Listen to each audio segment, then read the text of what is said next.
Oh, what's going on, everybody? Welcome back. Justin here, as always. Thanks for stopping by and hanging out with me and Pete today to talk about Don't Worry, Darling, the newest film directed by Olivia Wilde. Directed by Olivia Wilde and written by a team of 3 people whose writing credits include movies like Booksmart, Chernobyl Diaries, and classics like Titanic 2 and Battle Dogs and other asylum fare like Transmorphers and Street Racer. The movie does sport a pretty recognizable cast with people like Florence Pugh and Nick Kroll, Chris Pine, Olivia Wilde, and this guy who I've never heard of. The trailer to this film gave me hopes of intrigue and mystery and potential murder, combined with a seemingly stylish aesthetic. Unfortunately, though, the film only delivered on one of those things. The film certainly looked the part with bright colors and slick camera work, but failed on nearly all levels to focus on the single most important thing of any movie, and that's interesting characters and a good story. I'm gonna be honest with you guys, I kind of hated this movie, which is such a disappointment. This is one of my most anticipated movies of the year. I was excited to see what Olivia Wilde had done. The trailer looked very stylish. It stars Florence Pugh, but unfortunately I left the theater being very disappointed. In Don't Worry, Darling, a 1950s housewife living with her husband in a utopian experimental community begins to worry that his glamorous company could be hiding disturbing secrets. And when it comes to Don't Worry, Darling, the sad fact is the drama surrounding Olivia Wilde, Florence Pugh, and Harry Styles is far more interesting than anything actually happening on screen. In a movie that bases its entire existence on the audience buying into what's happening and being pulled into a central mystery, to do that there has to be a good deal of world building and character development, and there has to be little breadcrumbs that make the audience question things, and we're supposed to be on the edge of our seat with burning questions and red herrings. Unfortunately, there's no character development to any of these characters, especially our main 2 characters, Harry Styles and Florence Pugh. And the character who's supposed to be our central antagonist, or our big bad, Chris Pine, only shows up a handful of times, is only there to smirk and twirl his mustache, and the script makes no effort to actually craft a villain with any recognizable plan or ambitions. From scene to scene, things just sort of happen without any sense of cohesiveness, and every sequence just feels pointless and disjointed. The only way they attempt to create any sort of tension is by playing the same flashbacks over and over again, and every single moment of this movie has some sort of sound cue or piece of music that informs you exactly how it wants you to feel at any given moment. And there's really no plot or storylines that lead anywhere meaningful, so the movie never really finds its footing, and I was honestly just very bored most of the time. Florence Pugh and Harry Styles really try to do the best with what they have here, but are often given lines and actions to perform that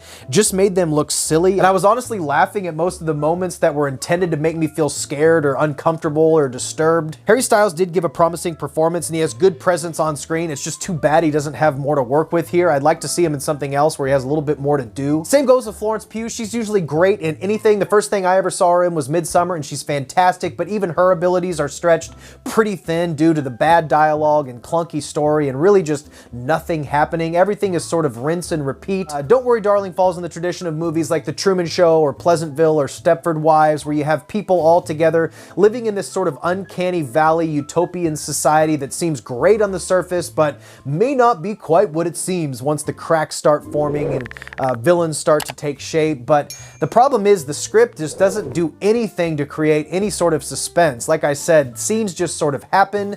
Music tells you that you should feel suspense here or should feel scared here, but what you're seeing on screen just isn't playing out. There's no development of any of these side characters, so you kind of just follow Florence Pugh's character as she interacts with these people in a very surface level way. Normally in movies like this, you'll spend time with the central villain, they'll give you a hint as to what may be going on, or they'll show other members of this community interacting in their own separate little worlds to kind of build tension and make you feel like something's fucked up. But the script is just bad, it just meanders, and I found myself so bored, and it's really disappointing. The shining lights of this movie are Florence Pugh and Harry Styles. Harry Styles does give a promising performance, better than I anticipated actually. I think the guy has promise as an actor, and I think this probably was, even if the movie isn't that great, I still think it's a good vehicle for him. A lot of people are gonna see this movie. It's just not a movie that's going to be remembered very positively in my opinion. I haven't looked at any reviews yet. I always wait to watch reviews or read reviews until I've done my own, so I'm excited to see what people think about this. The movie just opened, so we'll see how it does this weekend, but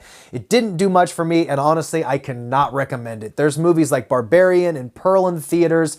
I would definitely skip Don't Worry Darling, unfortunately. It makes me sad to say it, but go see Barbarian or go see Pearl and get some real scares and get some real uncomfortable vibes going if you're looking for a good thriller or horror. You'll be much better off with either of those two movies. But guys, I think we're done here. Stay weird. Remember to always be yourself, and I will see you in the next one. Bye. Don't monopolize the conversation and go on and on without stopping. Nothing destroys the charm of a meal more quickly. Look at your hair. Look at that blouse. And the way that skirt hangs. And those socks. You don't seem to be exactly the type to make this guy behave like a human being. Let's start all over again. Oh, brother. Oh, brother is right. Look at that hair, that skin, that mouth. And now look at that blouse. And now look at the skirt. And the socks. Thanks a lot for helping us prove a point.